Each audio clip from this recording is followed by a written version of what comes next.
تو وہ ابلیس بیٹھے، انہوں نے کہا یہ تجوید بھی غلط ہے، تم قید کر لو گے تو حضور کے پروانے چپ رہیں گے، حضور کے عاشق چپ رہیں گے،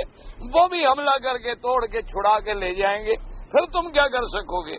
آخر ابو جہل نے کہا کہ ایسا کرتے ہیں کہ ہر قبیلہ جو ہے ایک نوجوان نکالے، ہم رات کو حملہ کر کے قتل کر دیتے ہیں۔ تو اب شیطان نے کہا تم نے بڑی اچھی بات کی، یہ ہے تجوید، قصہ ہی ختم کرو نا،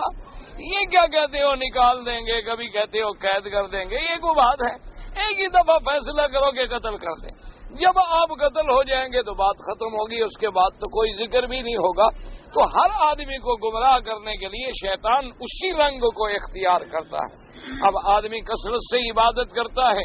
ایک آدمی عابد ہے، رات دن عبادت میں لگا ہوا ہے، تو وہ ایسا بدبخت ہے کہ کسی روشن دان سے آواز دے دے گا جاؤ تم پہنچے ہوئے ہو، مقامات پہ ترقی کر گئے ہو۔ حتیٰ کہ عبد القادر جیلانی کے بارے میں تاریخ میں آتا ہے رحمت اللہ علیہ کہ وہ عبادت کر رہے تھے تو بالکل روشنی ہو گئی اور جناب آپ بیٹھے ہیں عبادت کر رہے ہیں، روشنی ہو گئی اور آواز آئی کہ عبد القادر جاؤ، تم نے میری اتنی عبادت کی ہے میں راضی ہو گیا، باقی ساری عبادت آج کے بعد تجھے میں نے معاف کر دی۔ تو عبد القادر جیلانی نے جب سنا انہوں نے کہا اعوذ باللہ من الشیطان الرجیم، انہوں نے کہا اللہ مجھے شیطان کے مکر سے پناہ دے۔ پھر یہ سامنے آ گیا تو ابلیس لعین سامنے آ گیا انسان کی شکل میں، کہنے لگا عبد القادر تم بچ گئے، عالم تھے نا، تمہیں مسئلے کا پتا تھا۔ انہوں نے کہا بدبخت اللہ نے نبیوں کو عبادت معاف نہیں کی تو مجھے کیسے معاف ہو گئی عبادت؟ ساری زندگی اللہ نے نماز حضور پاک کو بھی معاف نہیں کی، ساری زندگی حضور نے بیماری میں بھی نماز نہیں چھوڑی، حتیٰ کہ مرض الوفات میں بھی حضور مسجد میں تشریف لے آئے، تو میرے لیے کیسے نمازیں معاف ہو گئی؟ بدبخت تو مجھے دھوکے میں ڈالنے آیا تھا۔ اس نے کہا وجہ یہ ہے کہ میرے پاس تو 70,000 پھندا ہے گمراہ کرنے کا، لیکن چونکہ تو عالم تھا نا، تیرے علم نے تجھے بچا لیا۔ تو انہوں نے کہا اعوذ باللہ من الشیطان الرجیم، انہوں نے کہا بدبخت پھر تو مجھے گمراہ کر رہا ہے، مجھے علم نے نہیں اللہ نے بچایا ہے۔ کتنے علم والے گمراہ ہو گئے، کتنے علم والے سڑکوں سے ہٹ گئے، کتنے علم والے دلال میں جا پڑے۔ بچانے والا اللہ ہے، نفع نقصان دینے والا اللہ ہے، ہدایت و غوایت دینے والا اللہ ہے، تو اس کے بڑے بڑے پھندے ہوتے ہیں۔ تو وہ ابلیس لعین پہنچا یہودیوں کے پاس، جا کے ان کو کہنے لگا کہ کہاں ڈھونڈ، چلو میں بتاؤں عیسیٰ علیہ السلام کہاں ہیں۔ ان کو لے کے اس مقام پہ پہنچا جہاں اندر عیسیٰ علیہ السلام موجود تھے۔ اب عیسیٰ علیہ السلام کو بھی پتہ چل گیا کہ مکان کا محاصرہ ہو گیا ہے، اب باہر نکلنے کے کوئی راستہ باقی نہیں رہا۔ تو حضرت عیسیٰ علیہ السلام نے فرمایا اپنے حواریین سے کہ کون ہے جو تم میں سے میرے لیے آج قربانی دے اللہ کے راستے میں، کہ آج وہ اپنی جان کا نذرانہ دے دے، اور میرا یہ وعدہ ہے کہ وہ میرا رفیق ہوگا جنت میں، میرے ساتھ ہوگا جنت میں۔ ایک نوجوان کھڑا ہوا، اس نے کہا جی میں قربانی دوں۔ حضرت عیسیٰ علیہ السلام نے دیکھا کہ یہ سارے بڑے بڑے عمر والے تو بیٹھے ہوئے ہیں، یہ تو بچہ ہے بیچارہ، یہ نوجوان آدمی ہے، یہ کھڑا ہو گیا۔ تو حضرت عیسیٰ علیہ السلام نے دوبارہ کہا، آپ نے فرمایا بھائی تم سب میں کون ہے قربانی دینے والا؟ لیکن خدا کی قدرت ہے، اللہ نے یہ قربانیاں شاید نوجوانوں کے حصے میں لکھی۔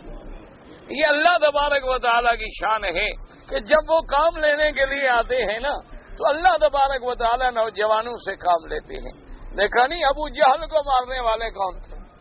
ابو جہل کو مارنے والے کوئی تجربے کار، کوئی بوڑھے، کوئی بزرگ تو نہیں تھے نا،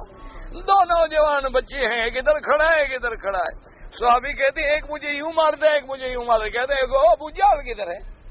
وہ جانتے بھی نہیں تھے ابو جہل کون ہے۔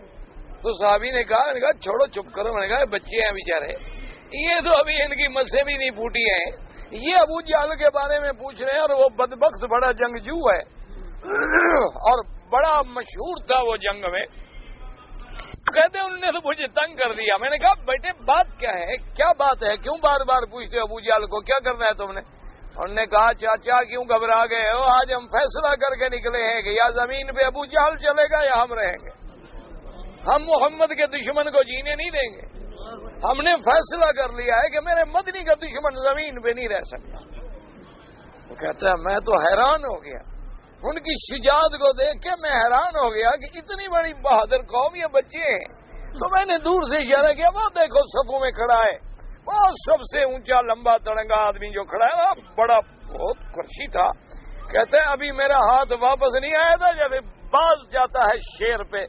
ایسے جناب اڑے دونوں جوان اور تلواریں ابو جہل کی گردن پہ پڑ گئی. ان کو سنبھلنے کا موقع نہیں ملا، حضور کے دشمن کو ختم کر دیا. تو اللہ تبارک و تعالیٰ کی شان ہے یہ. جتنے تجربے کار ہوتے ہیں نا، یہ کھائے پیے ہوتے ہیں، بڑے خبردار لوگ ہوتے ہیں. یہ موقع وہ بیچارے یہ کانٹا نہیں برداشت کرتے. اور نوجوان جو ہے جب دل میں آ جائے پھر وہ عقل کو چھوڑ دیتا ہے، پھر دل کے فیصلوں پہ چلتا. اللہ تبارک و تعالیٰ کے دین کے لیے دیکھا نہیں تھا کہ ختم نبوت کی جب تاریخ چل رہی تھی، آج بھی وہ دنیا شاید ہے کہ گولی چل رہی تھی اور ایک نوجوان چڑھا، جا کے اس نے اذان کہی، کہا اللہ اکبر اللہ اکبر، گولی لگی گر گیا. دوسرا نوجوان چڑھ گیا، 7 جوان گر گئے لیکن اذان مکمل کر دی. کسی نے پرواہ نہیں کی کہ اذان نہ چھوٹ جائے. آج بھی جا کے پوچھنے تاریخ ختم نبوت 53 میں کیسے جوانوں نے قربانیاں دی. اللہ تبارک و تعالی ان شہداء ختم نبوت کے شان کو بلند فرما دے. اللہ ان کے شان اور درجات بلند فرما دے. اللہ ان کے پسماندگان کو صبر جمیل عطا فرما دے. تو ایک نوجوان کھڑا ہوا، اس نے کہا عیسیٰ علیہ السلام میں جاؤں گا. تو جب تیسری دفعہ عیسیٰ علیہ السلام نے فرمایا، پھر بھی اسی نوجوان نے کہا کہ آنا میں جاؤں گا قربانی کے لیے. آپ نے فرمایا کہ اچھا. تو عیسیٰ علیہ السلام اب دیکھیں نا، پھر جب شان جو ہے نا جی قربانی دو تو پھر شان بھی تو بنتی ہے نا. جس شان سے کوئی مقتل میں گیا وہ شان سلامت رہتی ہے. تو حضرت عیسیٰ نے اپنی پگڑی پہنائی اس کو، عیسیٰ علیہ السلام نے اپنا چگا پہنایا اس کو. اب اس سے بڑی شان ہے جس کو اللہ کا نبی چگا پہنائے، جس کو اللہ کا نبی سر پہ پگڑی رکھے، جس کو اللہ کا نبی اپنے لباس پہنائے. اس سے بڑی عظمت کیا ہو سکتی ہے. اور جب لباس پہنایا، اللہ نے حکم دیا کہ اس پر عیسیٰ کی شبیہ ڈال دو. تو اس کی شکل مبارک ایسے ہو گئی جیسے عیسیٰ علیہ السلام ہے. تو وہ جناب گھر سے باہر نکلا، لوگوں نے اسی کو پکڑ لیا، یہودیوں نے لے گئے اور پھانسی چڑھا دیا. انہوں نے کہا ہم نے تو عیسیٰ علیہ السلام کو پھانسی چڑھا دیا ہے. اب جب پھانسی کا مسئلہ ختم، اللہ نے حکم دیا جبرائیل عیسیٰ علیہ السلام کو اس دروازے کے اس مکان کے روشن دان سے لے کے اڑا کے آسمانوں پہ لے آؤ. عیسیٰ علیہ السلام آسمانوں پہ چلے گئے. یہودی اپنے ذام میں خوش ہو گئے کہ ہم نے پھانسی دے دی ہے. لیکن پھانسی سے اترنے کے بعد جب تحقیق کی، وہ کہیں یار یہ چہرہ تو ملتا ہے لیکن باقی بدن تو عیسیٰ علیہ السلام سے نہیں ملتا. اس لیے اللہ نے فرمایا کہ ہم نے ان کو شبہوں میں ڈال دیا. ورنہ عیسیٰ علیہ السلام کو نہ انہوں نے قتل کیا،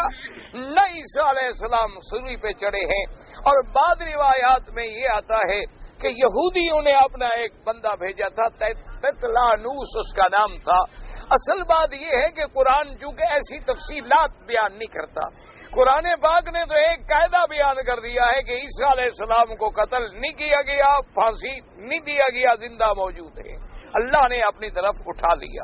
اور میرے پاک نبی سرکار دو عالم حبیب کبریا سیدنا محمد الرسول اللہ صلی اللہ علیہ وسلم نے بھی فرمایا، اور 100 حدیث موجود ہے. اس لیے علماء نے باقاعدہ کتابیں لکھی ہیں.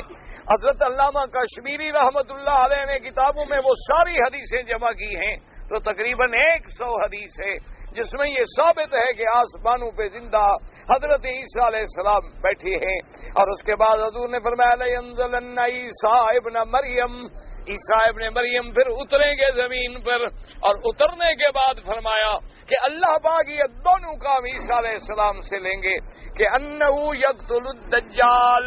دجال کو بھی عیسیٰ علیہ السلام قتل کریں گے. یہودیت کا فتنہ زمین سے مٹ جائے گا. اور فرمایا یکسرن الصلیب، صلیب کی طاقت شوکت کو بھی توڑ دیں گے. وَيَضَعُ الْجِزْيَةَ، جزیہ بھی ختم کر دیں گے. اور فرمایا کہ پھر عیسیٰ علیہ السلام کے زمانے میں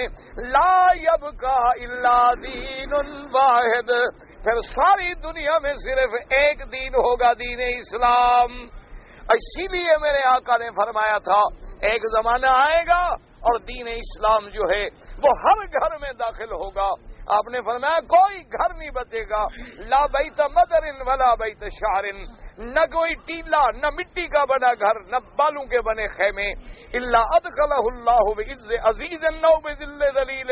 اللہ تبارک و تعالی اسلام کو داخل کر دیں گے۔ یاد رکھو آج ساری کفر کی طاقتیں جو اسلام کے خلاف ڈٹی ہوئی ہیں، ان کو بھی وجہ ہے کہ اصل چیز ہمیں مٹانے والی کوئی ہے تو وہ اسلام ہے۔ اگر ان کو اسلام سے خوف نہ ہو، جس دشمن سے ڈر نہ ہو، تو اس کے خلاف پر اتنی بڑی تیاریوں کی کیا ضرورت ہوتی ہے؟ ان کو بھی پتا ہے کہ اسلام آئے گا اور دنیا کی کوئی طاقت اسلام کو نہیں روک سکے گی۔ اللہ تبارک و تعالی نے قرآن پاک میں واضح فرما دیا کہ عیسیٰ علیہ السلام آسمانوں پہ زندہ ہیں،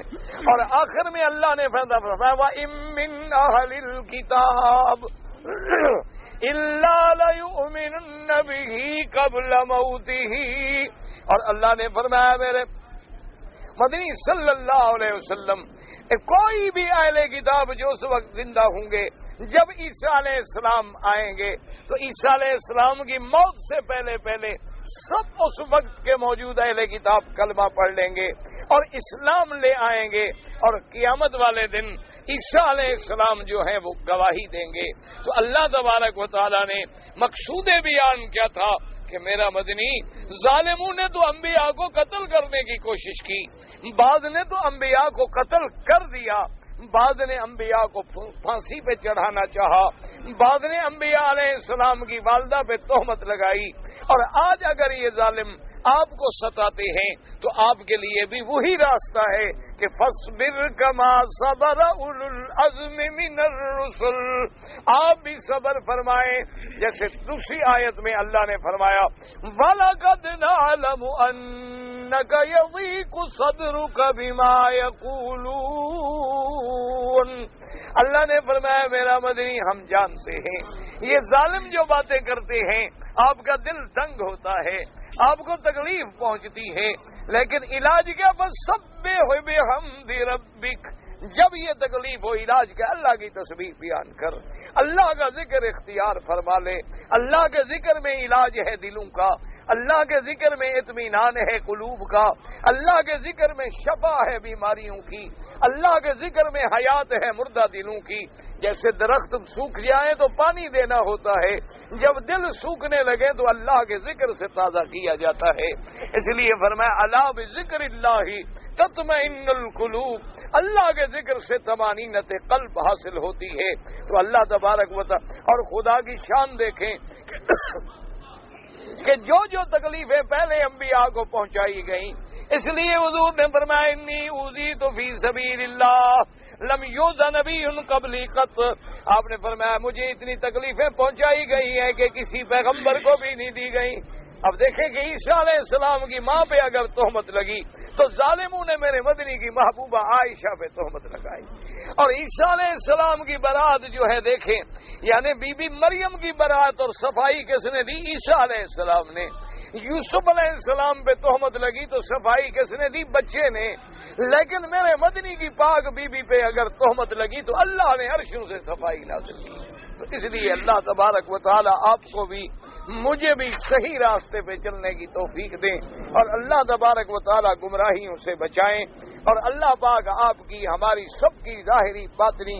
اولادوں کی مسلمانوں کی بیماریاں دور فرمائیں، اور سب کی ہدایت و رحمت کے فیصلے فرمائیں۔ میری والدہ جو ہے وہ میری بیوی سے ناراض ہے،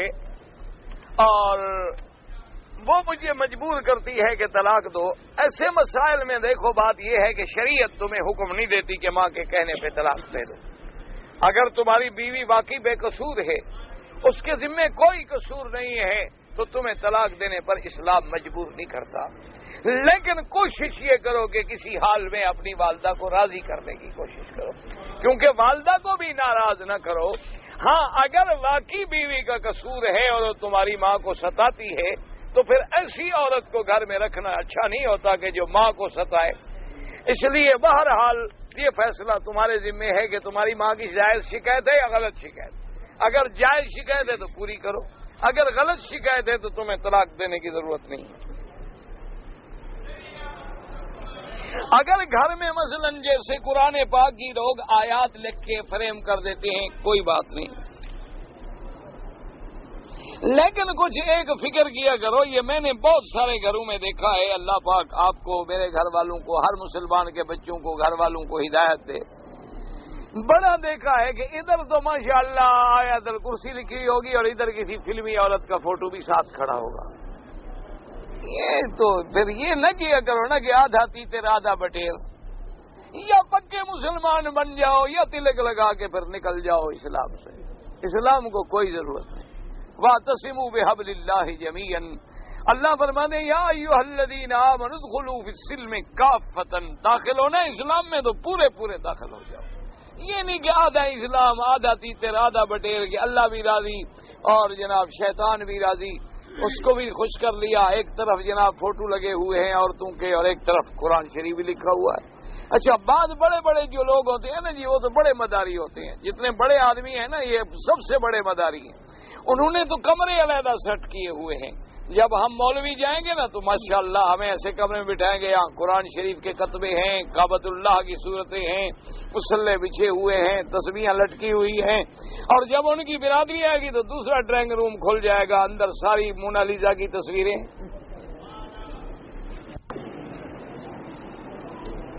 اگر طواف کے بعد کوئی آدمی حتیم میں داخل ہو کر سینہ لگا کے دعا مانگے، کسی حدیث میں ثابت نہیں۔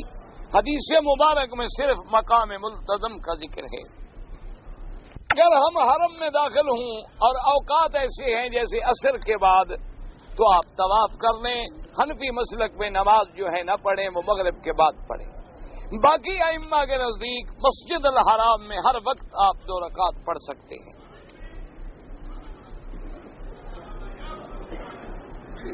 میری ماں نے میری بیٹی کو دودھ پلایا، میری بیوی نے میرے چھوٹے بھائی کو دودھ پلایا، تو اس سے میرے نکاح میں تو کوئی، تیرے نکاح میں تو کوئی فرق نہیں ہے۔ تیرے نکاح میں کیوں فرق ہے؟ اللہ کے بندے، اچھا تمہاری بیٹی کو تمہاری ماں نے دودھ پلایا ہے نا، کیا ہے تو تیرا نکاح کیوں خراب ہو گیا؟ اچھا تیری بیوی کو چھوٹے بھائی کو، تیری بیوی نے چھوٹے بھائی کو دودھ پلایا، وہ اس کی ماں بن گئی، لیکن تیرے نکاح میں تو کچھ نہیں ہوتا۔ دودھ پیے چھوٹا بھائی اور ماں تیری بن جائے۔ کوئی عقل کرو نا، اللہ پاک نے عقل استعمال کرنے کے لیے دیا ہے، باندھ کے رکھنے کے لیے نہیں دیا۔ جو دودھ پیے گا اس کی ماں بنے گی، سمجھو مسئلہ۔ تیرے چھوٹے بھائی نے دودھ پیا، اس کی تو وہ ماں بن گئی، لیکن تیری ماں کیوں بن جائے؟ دودھ تو چھوٹا بھائی پیے اور اسے اثر تمہیں ہو جائے۔